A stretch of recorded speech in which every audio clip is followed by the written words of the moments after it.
Diálogos con Francisco Rocha. Diálogos. Diálogos.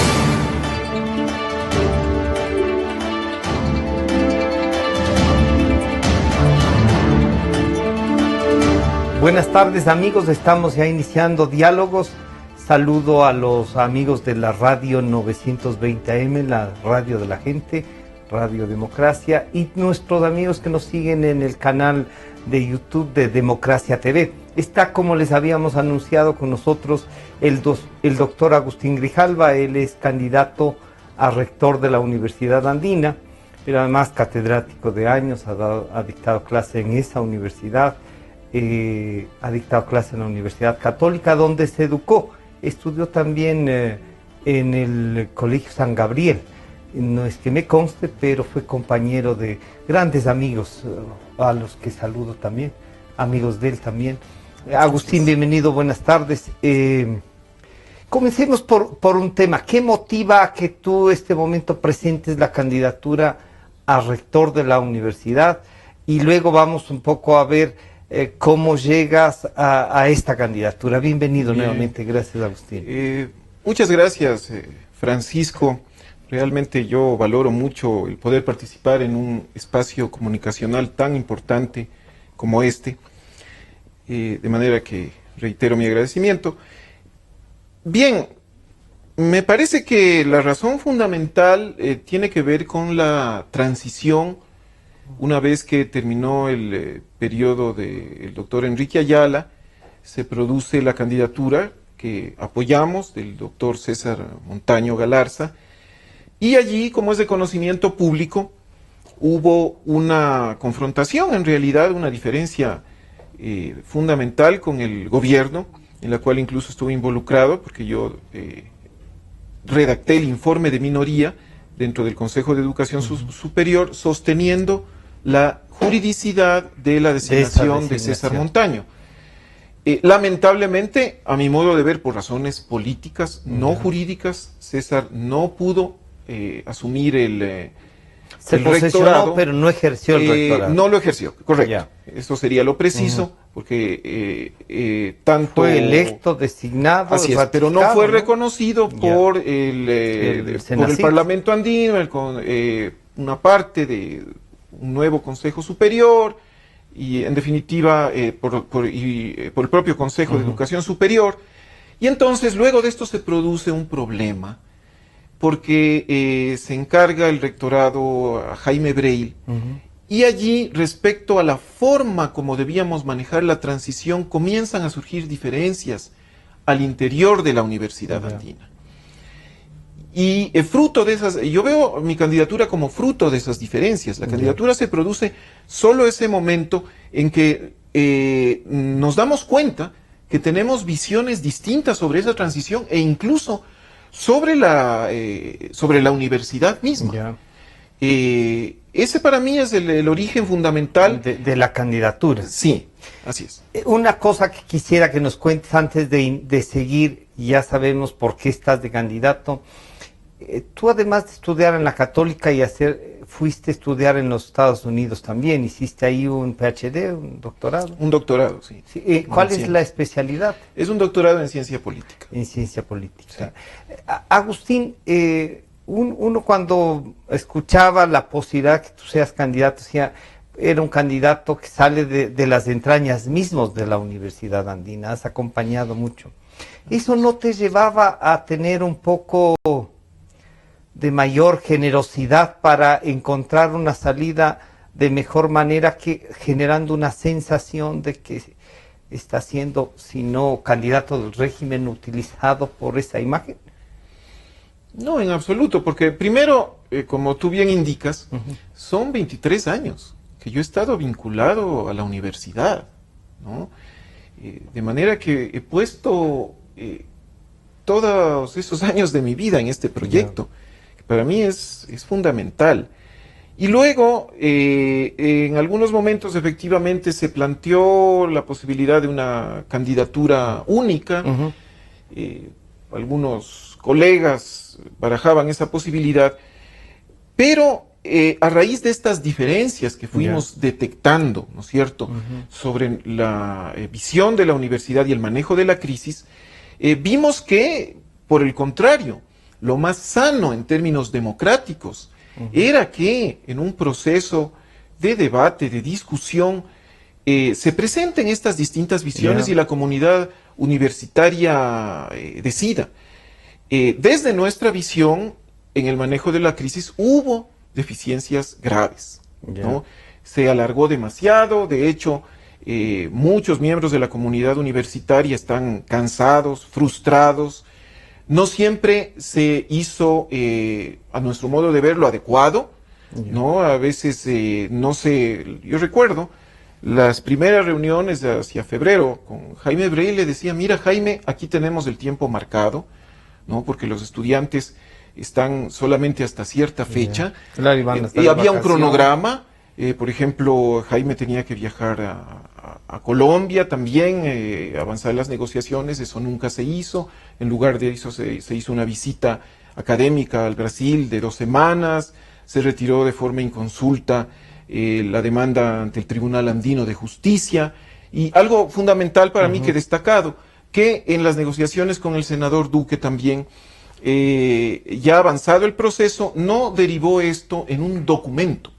Dentro de la universidad generamos un documento y Jaime llevó un documento, ¿no es cierto?, a esas negociaciones, pero nosotros creemos que de igual manera debió haber generado otra ya. Sí, porque si no, te imaginas, cada cual dice, no, es que yo no estaba de acuerdo con esto, yo no acepté esto otro, y es lo que sucedió, ¿no? El senador Duque planteó en la última reunión que eran 10 los miembros del consejo, mientras que del lado de la universidad se decía que eran 8, y esto, digamos, impidió que se haga la consulta pero el más senador ágilmente. Duque no había tomado ya posición frente a la universidad, frente a la voluntad del gobierno de primero no permitir a Montaño, y un informe tuyo dice que él tenía derecho a ser rector.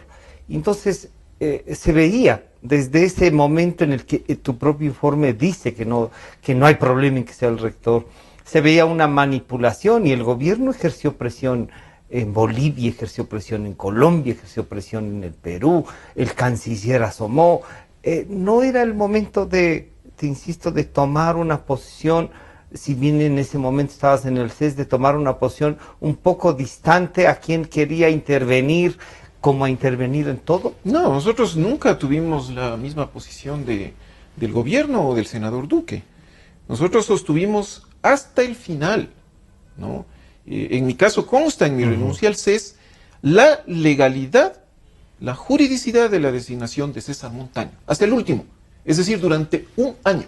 O sea, ¿no? Que lo que debió haberse peleado era esa legalidad. Eso es la posición que nosotros mantuvimos hasta el final, y por eso también sostuvimos que el encargo a Jaime Breil, digamos, era legal, era jurídico. Porque entonces y tienes razón en el hecho de que sí, el senador Duque, digamos, fue reconocido por el gobierno y por el sector del gobierno dentro del CES, del sector oficialista. En una estrategia política de ver cómo controlan eso, no sé. Pero una posición totalmente distinta a la de los consejeros académicos, digamos, no alineados con el gobierno, y en particular mi posición. Totalmente distinta. Agustín, cuando dices de mi renuncia al CES, el otro día veía ahí un comentario, yo diría un poco altisonante, que no sirven, pero en todo caso estaba en las redes, que decía, no renunció, se le acabó el periodo.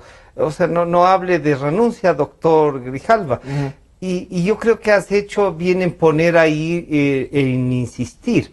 ¿Te vinculó demasiado el CES al gobierno? En absoluto, ¿no? En absoluto. Si uno revisa la actuación que tuvimos durante esos casi 5 años, y yo aclaré que efectivamente en la renuncia que faltaban pocos días para terminar el periodo, por honestidad, no se trataba de engañar a nadie.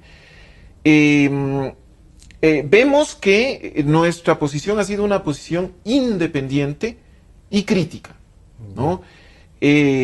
Por supuesto, en un órgano colegiado, tú entiendes, y más en el caso de un consejo académico que aprueba la oferta académica del país, pues obviamente después de que los peritos y las comisiones aprueban un proyecto, esto pasa al Pleno y hay coincidencias.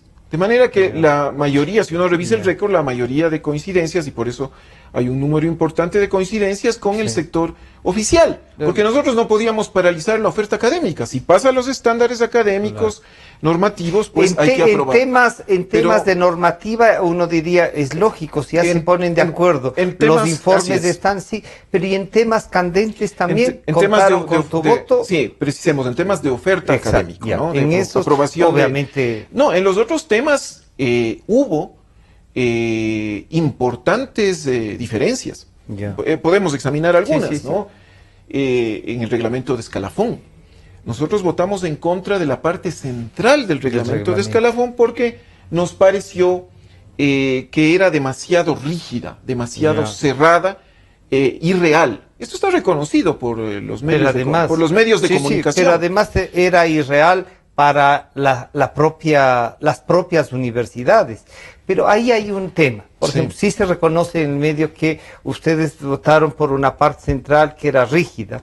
No votamos. No votamos. Pero al votar en contra, habilitaron la votación. ¿Se puede tomar así o no? Bueno, sí, por supuesto, porque hay que recordar que el sector oficial dentro del CES no solo que tenía mayoría de votos, ¿no?, para aprobar, sino que siempre tuvo mayoría para el quórum. Hubo varias ocasiones en que nosotros expresamos nuestro desacuerdo cuando pudimos, tomando en cuenta el número de miembros asistentes, por los que no habían asistido, retirándonos, y entonces allí se quedaba sin quórum por unos momentos, hasta que ellos llamaban y completaban el quórum. Así es como esto sucedió varias veces, ¿no? Pero el sector oficial tenía los votos y tenía el quórum. El quórum. Pero estábamos revisando, Francisco, estos desacuerdos. Otro ejemplo. Por ejemplo, el reglamento respecto a institutos públicos. Allí nosotros hicimos una pelea muy fuerte en defensa de la autonomía de los institutos públicos, lo cual no fue la posición del gobierno, que los veía como dependientes funcionalmente de CENESID, ¿no? Entonces allí, otra diferencia fundamental. Y de visión de educación también. Por supuesto. Mira, hay una declaración oficial del Pleno del CEACES, en respuesta a una declaración pública nacional nuestra, en que cuestionamos el modelo de evaluación, ¿no? Que es otro de los temas que está pendiente, podríamos decir, de revisar. Así es, como muchos otros temas que nosotros cuestionamos, por ejemplo, el sistema de ingreso a las universidades, siempre sostuvimos públicamente, todo esto está documentado, puede constatarse en nuestras declaraciones públicas y recogido por los medios de comunicación, también toda forma de partidización o de violencia en las universidades. En el caso del régimen académico, por nuestra insistencia e intervención, la discusión se dilató por meses, ¿no? Y tuvimos diferencias muy importantes sobre todo en las normas transitorias. Y le permitió al país debatir también. Le permitió, se amplió la discusión y se corroboró. Nosotros no se ganó, pero se debatió. Sí. Y luego, por ejemplo, podemos tomar también la etapa, desde el primer momento, Francisco, desde el primer momento. Por ejemplo, que se discutió la organización interna del Consejo, nosotros ya planteamos algo distinto al sector oficial, que era una organización por comisiones que podían producir sus propios informes. Y hasta el final. Yo, por ejemplo, al final presenté un informe de minoría contra la revisión del proceso electoral en la Universidad Técnica del Cotopaxi, por ejemplo. Esto no se conoce mucho, ¿no es cierto? Voté en contra en el caso de también el proceso de examen de la legalidad de la Universidad Santa María en Guayaquil. De manera que a lo largo de nuestra presencia allí tuvimos diferencias estructurales, pero por supuesto, cuando creímos que beneficiaba al país, también tuvimos acuerdos. ¿Tú crees que faltó comunicarse frente a los temas que se debatieron más a profundidad, que el rol de ustedes un poco no ha sido valorado lo suficiente? en virtud de que cuando hay unas mayorías así tan grandes como las que tiene este gobierno, los de las minorías tienen que tener una presencia más pública. ¿Podría ser eso una falla? ¿Te refieres a la posición de ustedes? En el CES. Porque, en general. Ejemplo, sí, 3 o 4 votos, y uno dice, pero ¿y dónde estaban esas voces? Y cuando se abstienen o cuando no asisten y dejan que se tomen las decisiones, en el caso mío, que he estado en el Parlamento muy de cerca, sé también cómo se vota y cómo se ayuda, ¿no? Entonces se genera una imagen. Quizá ustedes no han expresado esa imagen, y esta revisión que puntualmente la has hecho, no conocemos la mayoría. Bueno, tú lo has dicho bien, ¿no? Estar en minoría, en un ente de Estado en que el Ejecutivo tiene una presencia tan fuerte en tantas instituciones, ¿no? Incluyendo medios de comunicación, no es fácil.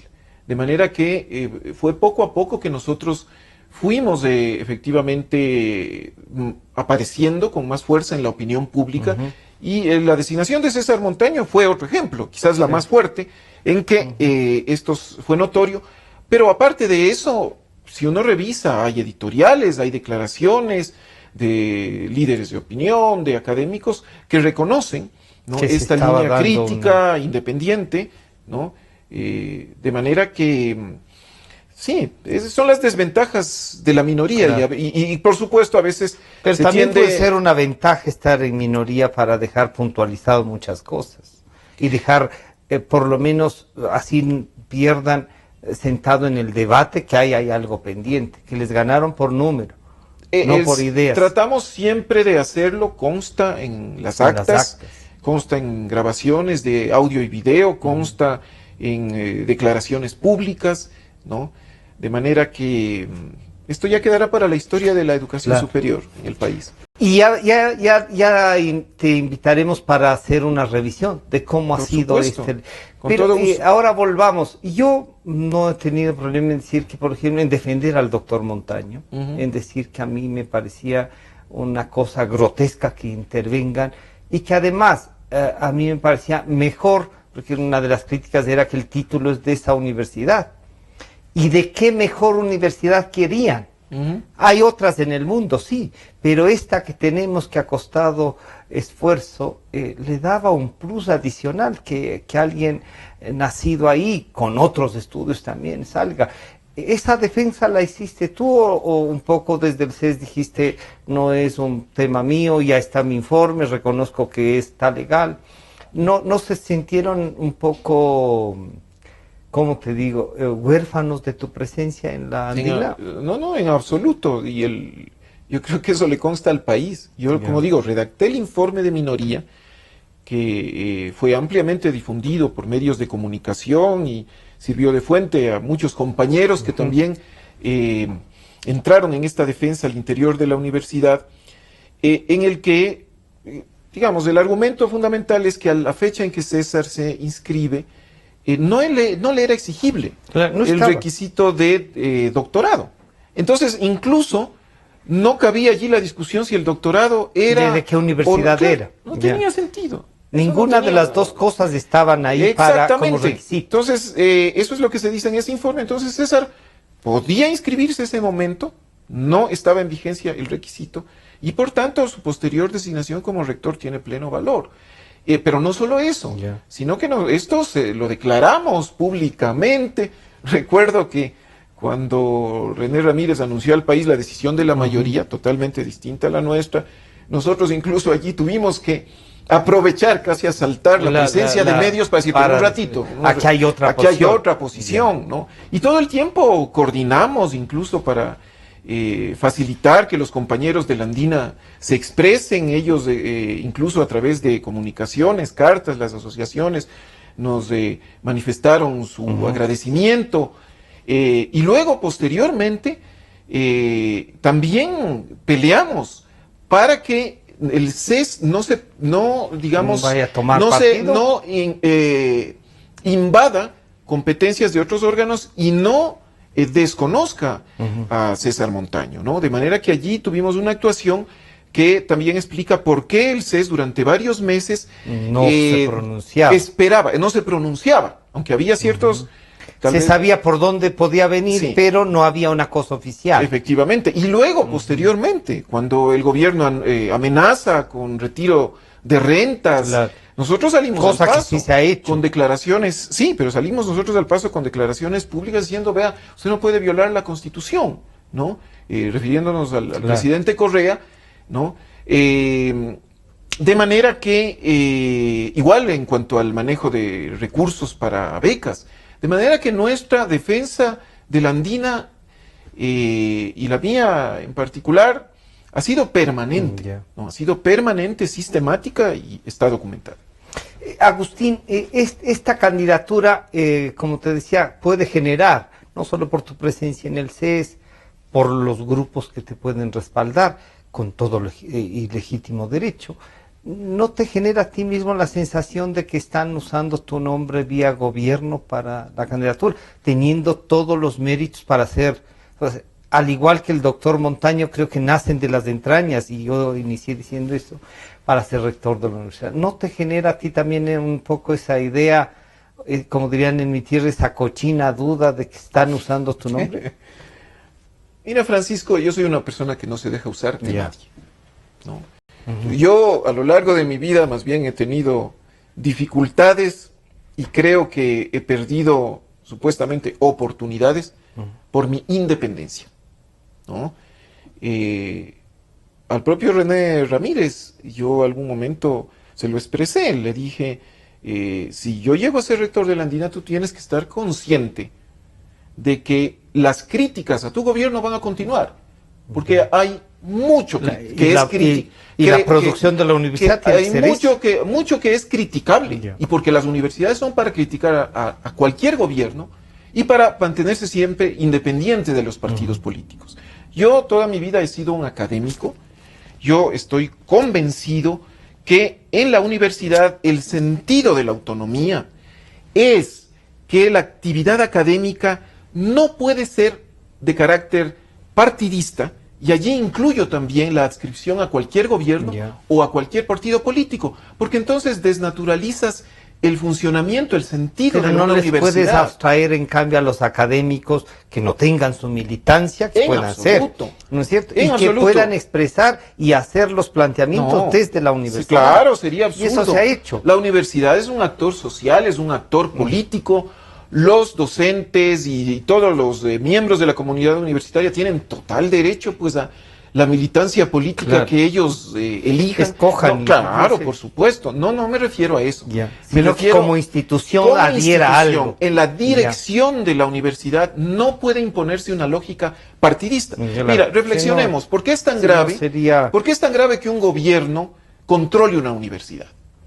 Porque al hacerlo, ¿no es cierto?, entra allí una lógica partidista. Es una capacitación la del partido o los partidos en el gobierno. Exacto. ¿No es cierto? Sí. Entonces, esto se aplica no solo al gobierno, sino a cualquier partido político. La universidad, por su naturaleza, tiene que ser pluralista, abierta, crítica, abierta a un permanente debate, ¿no? Necesariamente heterogénea y, como decimos, diversa. Lo que uno exige a veces de los académicos y que no quieren, por varias razones, o militar o asomar políticamente, sino que prefieren mantener con sus propias visiones académicas. Se me vino a este momento a la mente otro catedrático de la Universidad Andina, Hernán Reyes, a quien yo he seguido, tengo un gran respeto, pero por ejemplo a mí sí me carga que un tipo de esa magnitud haya guardado silencio y en algunos casos con ese silencio haya ayudado a algunos atropellos que han pasado. Entonces uno dice, ¿a quién mentían? ¿En la clase o a los que estaban gobernando? ¿No te pasa eso que también mucha gente siente que o piensa que guardaste silencio o que el gobierno te cooptó? ¿Te pasa? ¿Silencio respecto a qué? ¿Silencio respecto a la designación de César Montaño? No. ¿A la defensa de rentas? No. ¿Respecto a la defensa del carácter del Estatuto Internacional de la Universidad? No. Respecto a la incluso la juridicidad de la designación del doctor Breil y su encargo, tampoco, ¿no? ¿Silencio respecto a qué? Es decir, mira, Francisco, lo que sucede aquí es que en lugar de debatir sobre las propuestas de cambio que nosotros estamos planteando para la universidad, porque cualquier buena universidad en el mundo requiere ajustarse a la dinámica de la realidad, a los cambios, en lugar de discutir eso, ¿no es cierto?, se ha lanzado como una estrategia electoral esta estigmatización, no solo contra mí, que esto es lo que realmente, digamos, me parece intolerante, sino respecto a todo aquel que no apoya al doctor Breil, ¿no? Todo aquel que no apoya al doctor Breil se le arroja allí una sombra de duda, ¿no? No puede ser, porque eso es adscribirse una suerte de propiedad sobre la además crítica. Sería legítimo que gente que está en el gobierno esté dispuesta incluso a ser candidato ¿por qué no? Bueno, este momento ya no, el proceso está cerrado, somos solamente. Pero tú sientes que entonces a los profesores sí se les puede llegar a estigmatizar. No siento, se los está estigmatizando. Se los está estigmatizando. Eso es lo que nosotros queremos frenar a raya en la andina. ¿No? Esto es lo que porque le hace daño, ¿no es cierto? Sí, porque se va a volver entonces una cosa... claro, porque es lo que sucedía en algunas universidades públicas cuyo nivel académico se fue a pique, porque resulta un partido lo tomó y había porque resulta que yo no selecciono al docente por su calidad académica o le asigno horas o le nombro para un tribunal de tesis o para defender o para una defensa, ¿no es cierto?, de tesis. O para graduar a alguien. Sí, sino que es porque según si es que es de mi grupo o no es de mi grupo. Cuando yo coordiné la maestría internacional en Derecho en la Andina, sucedió algo interesante, que teníamos a veces, y quienes colaboraron no son testigos, teníamos a veces esta situación, decíamos, este docente es nuestro amigo, pero tiene una evaluación baja, ¿y ahora qué hacemos? Ya no tenemos que rescindir. La evaluación es esta. Si es que era sistemática y se justificaba, no podíamos nosotros continuar con ese docente. Y al revés, este otro tiene otra concepción ideológica, ¿no es cierto? Bien evaluado. No tenemos una buena relación personal, pero está bien evaluado. ¿Qué podemos hacer? Seguir con el docente.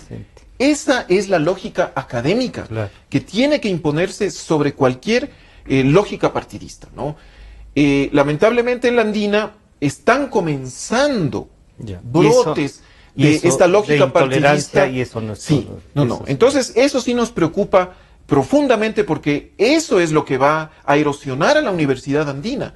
Entonces, por eso nosotros queremos implementar los cambios, que haya más participación, descentralización, elección universal del rector, para que mediante esta mayor participación se resguarde siempre esa lógica académica, que es, por cierto, la que hizo de la Andina lo que fue y que tiene que superar. Yo diría lo que es, pero que está en peligro.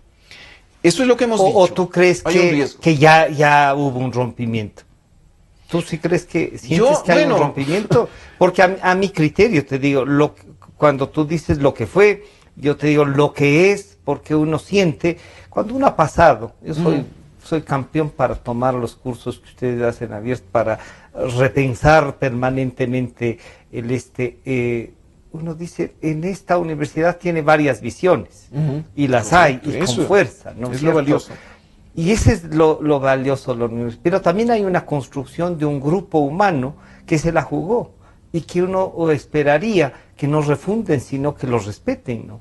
Claro, por supuesto. Nosotros lo que planteamos es mantener esa lógica. Mantener esa lógica.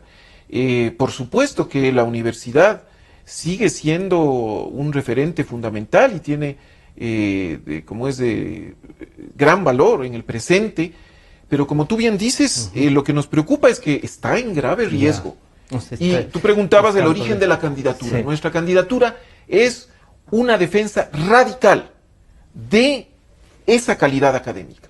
Nosotros queremos y vamos a hacer los cambios necesarios para mantener y mejorar esa calidad y esa lógica académica.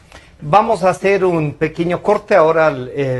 que nos toca ya. Estamos conversando con Agustín Grijalva, candidato a rector de la Universidad Andina Simón Bolívar, y estamos viéndole, ¿no? Primero esta conflictividad, pero en la segunda parte le vamos a proponer, en cambio, revisar qué podría pasar en Andina, cuál va a ser su propuesta, y cómo van a quedar las relaciones estas que uno decía la familia de la Andina, y ahora parece que la familia está un poco golpeada. Enseguida volvemos.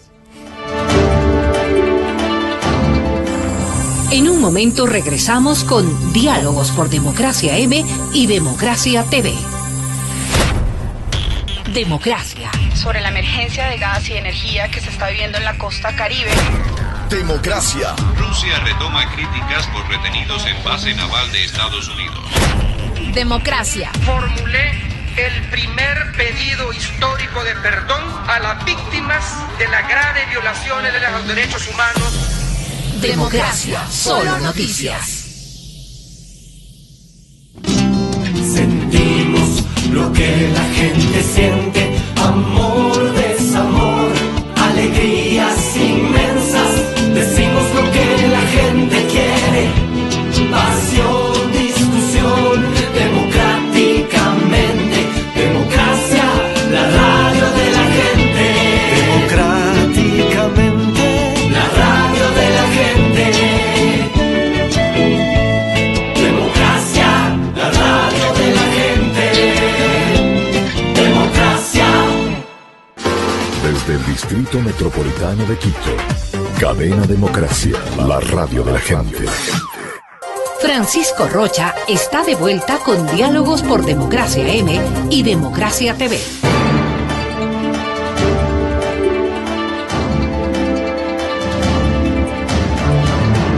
Estamos de regreso ya y estamos conversando con el doctor Agustín Grijalva, candidato a rector de la Universidad Andina Simón Bolívar. Agustín, entonces, planteado así el tema, yo te decía antes de irnos, la familia de la Andina, y claro, los problemas hay hasta en las mejores familias, como era el dicho antiguo ¿no? Esos problemas son superables, más allá de que ya están dadas las elecciones, dirán quién es el rector o no, son superables para hacer de la Andina no una nueva Andina, sino una Andina más fuerte, una Andina con mayor peso académico, que tenga vocería en la visualización de un país distinto, más equitativo. Bueno, acabas Sí. de describir, lo lo que entendemos como nueva Andina. Por favor. Eso es la nueva Esa Andina, es la nueva justamente. Andina, ya. Justamente. Lo que nos asustaba esto de la nueva, entonces. No hay que tener miedo a lo nuevo. No. Porque es la mejor manera de mantener lo mejor del pasado y del presente, ¿no? Pero entonces eso ya no es lo nuevo, sino que es mejorar lo que había. Nada hay nuevo, totalmente nuevo. Claro. Nada sale de la nada, ¿no? Y eso es lo que nuestra idea. Optimizar y hacer los cambios, estos sí estructurales requeridos. Mira, Francisco, es un momento para la Universidad Andina en que esos cambios son urgentes, son indispensables. Ya. Desde problemas administrativos, como por ejemplo un retraso importante y una acumulación en cuanto a pagos de aportes al IES, ¿no es cierto? Que nos significa ahora una deuda significativa. Esos son errores en la gestión que hay que corregir.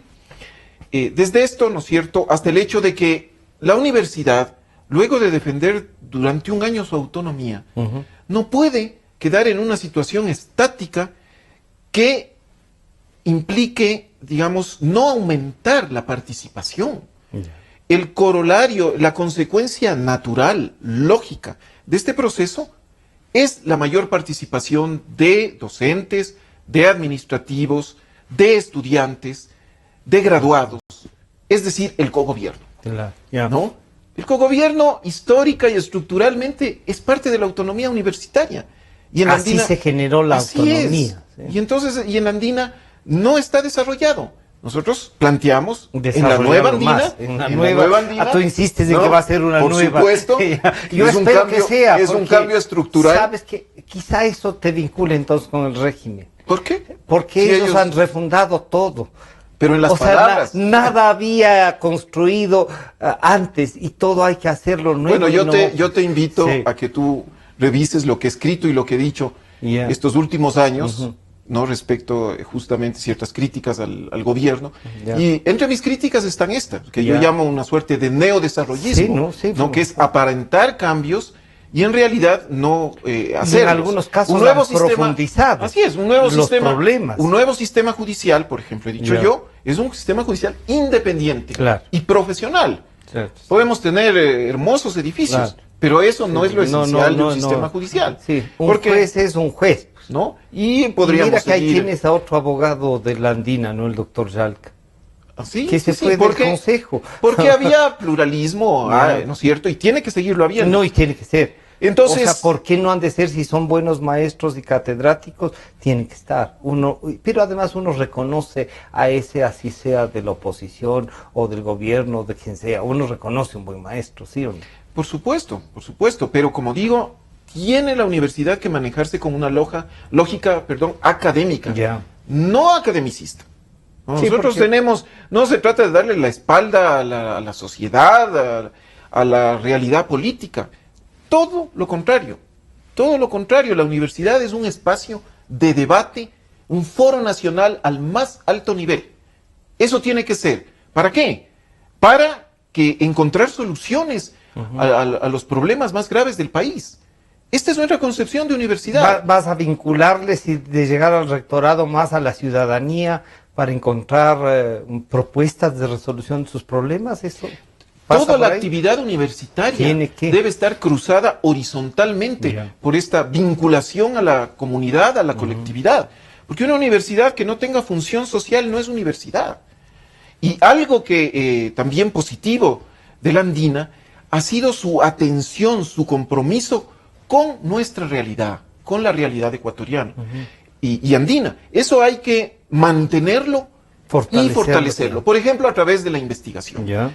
La nuestra ha sido una universidad en que ha predominado la docencia sobre la investigación. La docencia es fundamental porque así formamos profesionales capaces para el país, de manera que no es la idea debilitar, abandonar esa tarea, pero queremos fortalecer la investigación, ¿no? Porque este es un momento de crecimiento de los doctorados, de desarrollo de las redes de conocimiento a nivel global.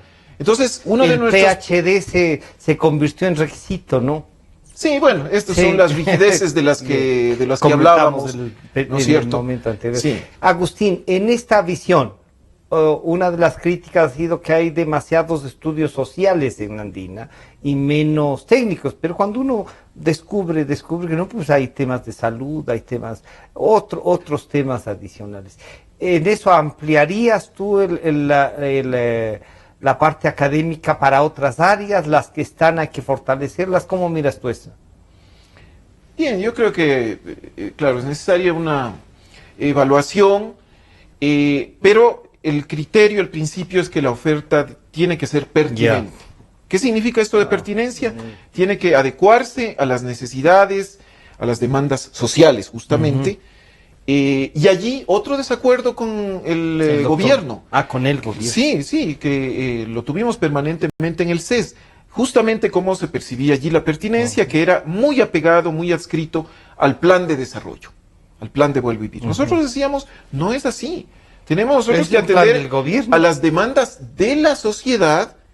Es la universidad la que tiene que hacer un análisis académico de esas demandas.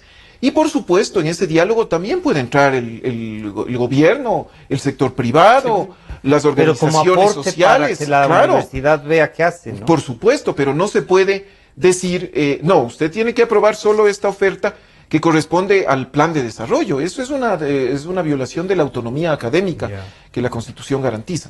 Agustín, ha pesado mucho la relación del doctor Breil y la tuya con el doctor Ayala, que abandona. Lo que pasa es que también estar 20 años, ¿no? Debe tener un peso, pues. Y a lo mejor, claro, mientras esté el fundador y todo eso, algunos desequilibrios no se sienten, porque está el que puede como un paraguas para todo. Y el rato que le tocó irse, se genera este conflicto. ¿Es eso también? Bueno, mira, nuestra posición es que este es un problema institucional. no un No es un problema tema personal. no es un tema personal, ¿no? En alguna entrevista Jaime Breil indica que somos desagradecidos, incluso dice desleales con la institución, que el exrector, él mismo, por ejemplo, prestó apoyo para estudios de docentes en el extranjero. Bueno, allí se ve también la diferencia de concepción. Tenemos visiones distintas, ¿no? Y por eso ahora la comunidad universitaria debe elegir. Nosotros no vemos así a la universidad, con todo respeto. Para nosotros no es una especie de grupo de amigos en los cuales se hace favores y uno debe ser agradecido o leal con ¿cómo es estas con beneficios? Estas consecuencias, ¿sí? Sí, no. Para nosotros es una universidad, es una institución en la cual tiene que haber reglas claras y justas para todos los miembros de esa comunidad universitaria. Pero las oportunidades si se agradecen o no.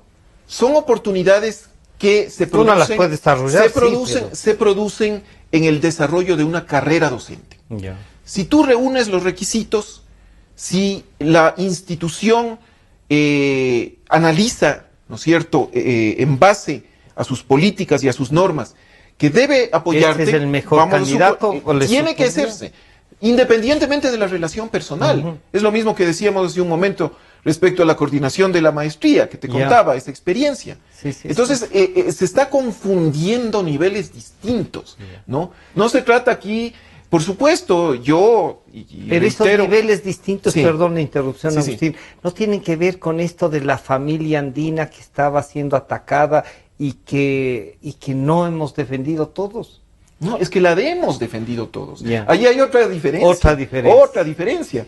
Porque algún momento, desde quienes apoyan a Jaime, se planteaba que ellos son los que han defendido, ¿no? Y nosotros, no sé, parece que no existíamos, no sé dónde estaríamos, pero es una especie de amnesia, ¿no es cierto? Cuando acabamos de conversar, todo el respaldo que se prestó, ¿no? Entonces, hemos tenido, y esto sí es grato para la universidad, es positivo, la capacidad, pese a las diferencias, en algunos momentos claves, críticos, de llegar a consensos, de llegar prácticamente a una suerte de unanimidad, ¿no? Pero es esta mentalidad un tanto sectaria, de decir, no, nosotros somos los independientes, los críticos, quienes no nos apoyan son, digamos, los que los gobiernistas tienen otras vinculaciones. Y sembrar sistemáticamente dudas sobre quién no me apoya. Entonces, esta mentalidad es la que nos preocupa sobremanera, porque no corresponde a lo que ha sido la Andina y a lo que es una universidad. Estuvo aquí Ramiro Ávila, no para hablar de la Andina, sino del tema de la Constitución, y yo les decía que a él le debemos en algunas partes algunas cosas que hemos atacado. Pero conversando con él, que es catedrático de la Andina, uno siente esa desesperación y esa desazón a veces de defender a una universidad como la Andina en virtud de que justamente no se destruya lo que se ha ido construyendo. ¿Qué le dirías a gente como Ramiro Ávila, por ejemplo, que tienen pasión por defender la universidad? Y no lo han hecho ni ataque, sino defender la universidad. Bueno, que recuerde que yo he estado allí 23 años de mi vida y vea lo que he hecho, vea cómo hemos trabajado juntos, ¿no? ¿Cómo se puede sembrar dudas frente a la conducta, al testimonio de vida de las personas? Y no me refiero solamente a mí. Muchos de los docentes que me apoyan están 15, 20 o más años en la universidad. Han tenido posiciones críticas respecto a este u otros gobiernos. Es gente, ¿no es cierto?, como compañeros también que no nos apoyan y que para los que expreso yo mi respeto y mi valoración como académicos, pero que han tenido posiciones y una trayectoria académica fundamental. Entonces, la universidad no porque, ¿no es cierto?, yo tenga otro candidato, voy a estigmatizar a las personas, al sector que tiene una posición y ciertos análisis distintos. Justamente esto es ser consecuente con el pluralismo y con lo que es un académico. Un académico no puede ser dogmático, no puede ser sectario. Está siempre abierto al análisis, a la discusión y a la diversidad. ¿El doctor Brel tiene estas características o no? Tú que le has conocido igual ahí en la universidad. No, yo he Jaime dicho Brel es públicamente, investigador, es académico. Es un investigador, como es reconocido, él públicamente, y esto es grato, digamos, expresa también reconocimiento hacia mí, y es mutuo, ¿no? El problema no es tanto personal, es la dinámica que se ha generado desde ese sector. Pero terminamos viendo que se terminen personas. Algunos grupos o personas que le apoyan decididamente han entrado en esa lógica sectaria. Es peligroso. ¿No? O sea, sí, desde hace meses yo soy objeto Combatir el sectarismo con sectarismo sería una cosa muy... Eso es reproducir justamente lo que criticamos de este gobierno. Justamente la andina, por esa razón es que no debe nunca quedar en una situación de subordinación respecto a este o cualquier gobierno, por ese sectarismo. Entonces no podemos nosotros caer en el sectarismo del cual justamente nos estamos resguardando, del cual queremos defender a la institución. Yo sentía, y lo digo así, te lo digo aquí, que una candidatura tuya era peligrosa para que generara la sensación de que el gobierno había entrado. ¿Eso tú sientes que sería sectario? Pensar así. Bueno, pero es que nuevamente, ¿cuáles son las evidencias para eso? ¿No? Pero yo estoy demostrando a lo largo de esta conversación, te he demostrado, con hechos. Por eso me permito insistirte, no con opiniones. Ya desde mi opinión nomás. No, sí, pero bueno, lo que sucede es que también hay este fenómeno psicológico, de que cuando uno asume una creencia, no hay razón que valga, pues. Porque uno comienza a creer lo que quiere creer y lo que le conviene creer, ¿no? Pero si uno actúa allí sí académicamente y comienza a examinar los hechos, los argumentos, la conducta, las posiciones de las personas, entonces puede llegar a conclusiones mucho más objetivas, ¿no?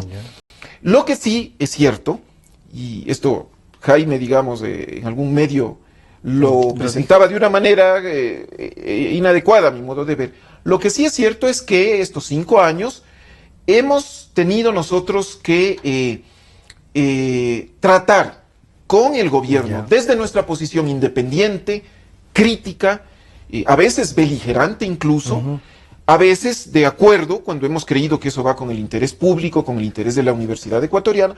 Hemos tenido que tratar con ellos y tenemos la experiencia, la capacidad y el carácter, ¿no? Para hacerlo, pero siempre manteniendo incólume la autonomía universitaria. Agustín, ¿no hay una forma de resarcir también a doctor Montaño eligiendo a su vicerrector? ¿No es otra forma de ver? ¿También lo ves que es muy sectario, muy así, de una posición de rescate? ¿No lo mirarías así?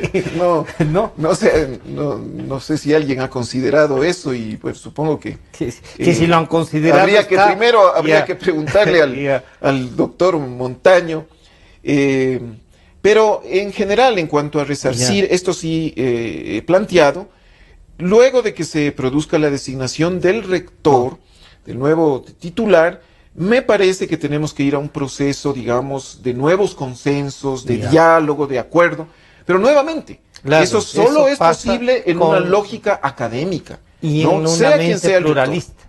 Pero indudable, es que eso es la universidad. ¿Te vas a quedar resentido con alguna gente de la universidad que ha tenido? Pero yo creo que algunos te han dicho personalmente, no, esto no me gusta, esto sí. ¿Otros no te han dicho personalmente o sí? Sí, bueno, es otra cosa también que se suele hablar de resentimiento. Es también un problema, ¿no? Adscribirse uno todo lo positivo, o sea, yo soy el alegre, soy el crítico, el otro es el resentido, ¿no es cierto? Son visiones, digamos, maniqueas realmente, ¿no?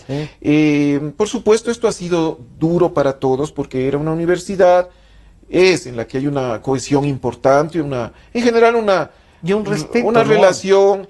Eso es lo que queremos mantener y rescatar, ¿no? Entonces esperamos, y eso es lo que haríamos justamente desde el rectorado. Desde el rectorado, nosotros vamos a hablar con todos los sectores, porque esa es nuestra forma de actuar y de ser, ¿no? Tenemos capacidad para lograr consensos, para diálogos, para escuchar, Sí. y para valorar las diferencias. ¿Qué cambios harías a esta universidad para construir la nueva Andina? Bueno, como se ha citado, Sí. el cogobierno, O sea, el cogobierno es algo tendrías, bastante nuevo. habrá que plantearlo algo al Parlamento andino la para elección, la claro, elección. son reformas estatutarias en unos casos o de normas internas de la universidad. Luego creo que es sano también la elección universal, directa, de rector. ¿Te parece? Esta es Sí, otra ese. cosa fundamental. Hay que hacer la descentralización razonable, ¿no es cierto? ¿Cómo entenderías la descentralización? La universidad ha crecido, ¿no? En todo aspecto, número de estudiantes, de docentes, de la oferta educativa, sus áreas. Entonces, hay que hacerlos. Bueno, esto ya sería un cambio más importante que tendría que ser analizado. Pero la idea es tener una administración ágil, ¿no es cierto? Y habrá ciertas competencias que puedan ser desarrolladas mejor por otras instancias descentralizadas de la universidad. Entonces, este es un cambio fundamental. Algo fundamental también es la transparencia en el sentido de mejorar la rendición de cuentas, ¿no es cierto? Porque nuestra idea es que esto va de mano con la mayor participación.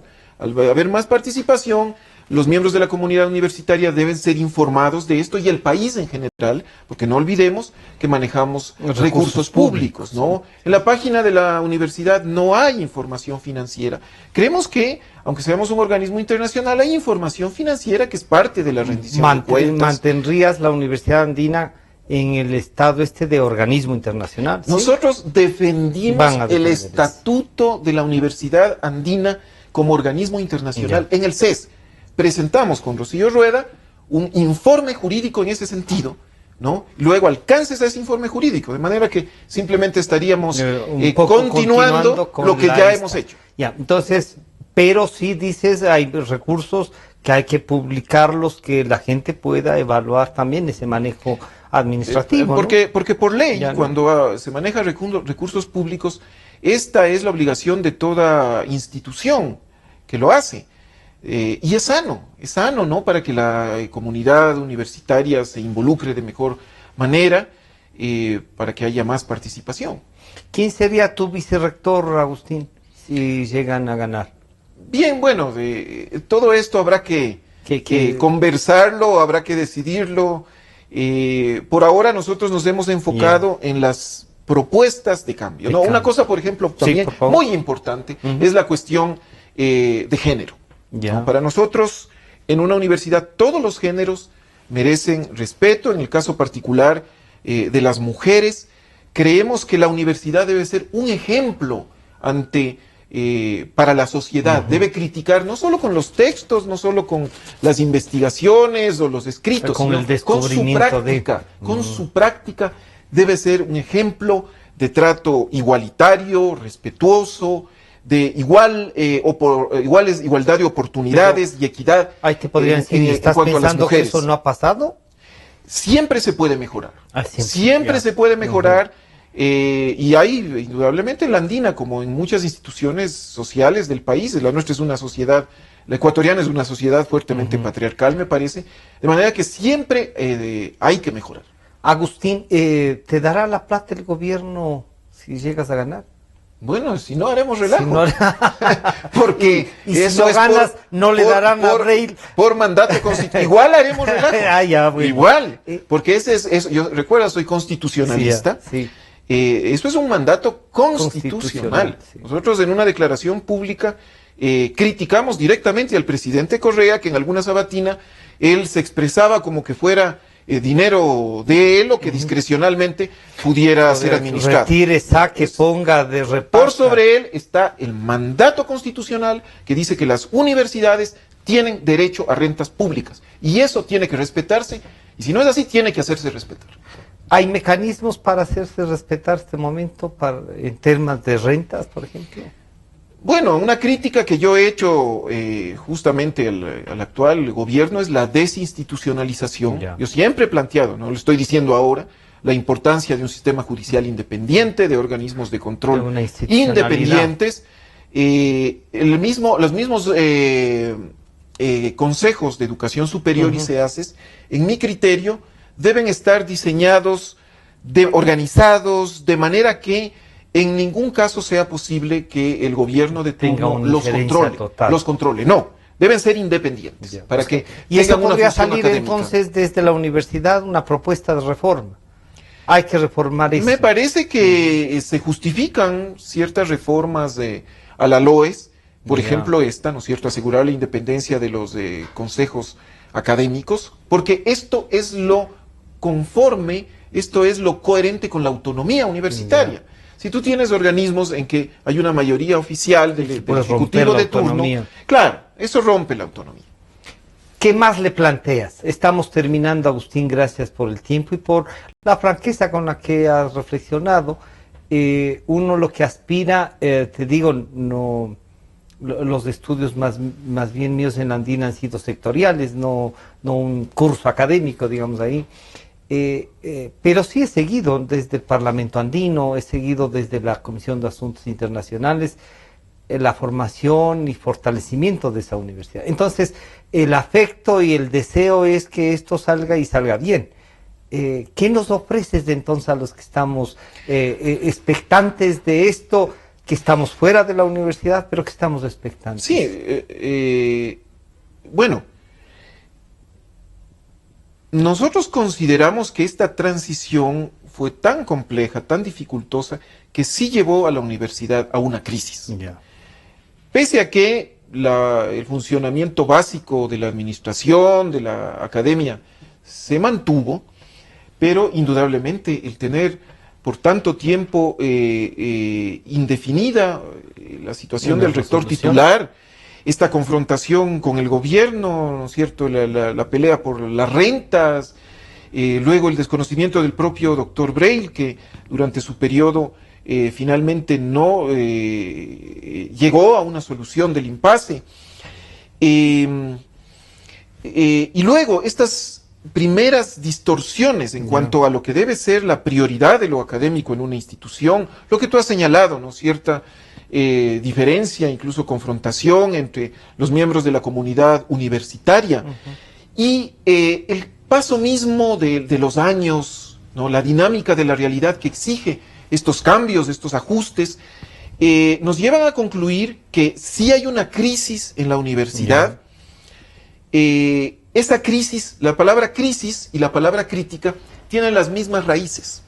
De esa crisis nosotros hemos formulado una crítica, pero no una crítica negativa, no una crítica que destruye. No, es una crítica constructiva en forma de propuestas muy concretas, viables, para las cuales estamos plenamente preparados y decididos, ¿no es cierto? Y que por tanto le planteamos nosotros a la comunidad universitaria para implementarlas. De manera que hay otras propuestas en ese sentido. Queremos profundizar, vigorizar, por ejemplo, la inserción de la Andina en las redes académicas globales, ¿no? Tenemos experiencias al respecto, algunas muy valiosas, pero esto tenemos que fortalecernos con la existencia actual de las nuevas tecnologías de la comunicación. Creemos que debemos estar más presentes en esas redes, por ejemplo. Esto es algo fundamental, ¿no? Y luego queremos una mejor atención para los estudiantes. Algo fundamental, fíjate, que nosotros planteamos, es el caso de nuestros profesores contratados designados. Son profesores que han estado vinculados, la mayoría de ellos, por muchos años a la universidad. Nosotros queremos informarles mejor, queremos que participen más de los derechos, más vinculados a la universidad, ¿no es cierto?, que tengan mayores oportunidades, mayores posibilidades de investigación. Las tienen actualmente, pero todo eso se puede mejorar, porque es una manera de reconocer también en ellos la gran labor que han hecho durante estos años. Se nos fue el tiempo, pero ustedes ven que la Andina produce gente así. Así es que la invocación es, hay que ponerse de acuerdo, hay que intentar salir de lo que ha reconocido Agustín. Hay una crisis, no hay duda también. Hacemos votos desde afuera de que la Andina retome los cauces. El doctor Jaime Breil es un candidato, su contracandidato sería así, no, el otro candidato, digamos, el otro candidato es Agustín Grijalva. Hay dos opciones, los dos son de la Universidad Andina. Hemos reflexionado sobre qué imagen se puede dar a través de la elección. Ya está en manos de los estudiantes, de los profesores, de la academia en general, cómo han de resolver esto. Son gente inteligente y capaz. Por ahora agradecemos al doctor Agustín Grijalva que ha venido, nos Gracias ha dicho a ti, Francisco. su verdad, sus opciones, las propuestas de la universidad y desearle éxitos a la Andina. Muchas gracias, nos estamos encontrando el día de mañana.